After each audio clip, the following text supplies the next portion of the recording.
இறங்கி போயிடுறேன். பயம் இல்லாம பேசுற, சத்தமா பேசுற காரணம் நாங்க சத்தியம் பேசுறோம். அதனால நம்புங்க.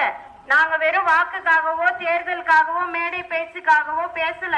நாங்க உண்மைய பேசிக்கிட்டு இருக்கோம். இந்த தடவை மட்டும் நீங்க சிந்திச்சு வாக்கு செலுத்தலனா இனி எந்த ஒரு வாய்ப்பும் கிடைக்க போறது இல்ல.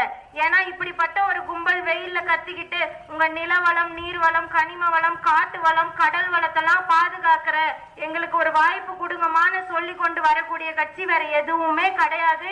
இந்தியாவிலே இல்ல, தமிழகத்துல கிடையவே கிடையாது. நாங்க மட்டும்தாமா வாழ்க்கைக்காக பேசுறோம். மத்தவங்க எல்லாம் ஓட்டுக்காக பேசுவாங்க. திராவிட கட்சிகளோட கொள்கை கோட்பாடுகள்லாம் என்ன தெரியுமா? இலவசம், மானியம், சலுகை. ஏதாவது ஒண்ணுன்னா இலவசம் கொடுக்கறோம்னு வாங்க, இல்லாட்டி சலுகை கொடுக்கறோம், இந்த வரிய இந்த கடனை ரத்து பண்றோம், அந்த கடனை ரத்து பண்றோம்னு வாங்க. இதுதான் அவங்களுக்கு தெரிஞ்சது. இல்ல 1500 கொடுக்கறோம், மாசம் 200 கொடுக்கறோம், 1200 ஏறி வேலை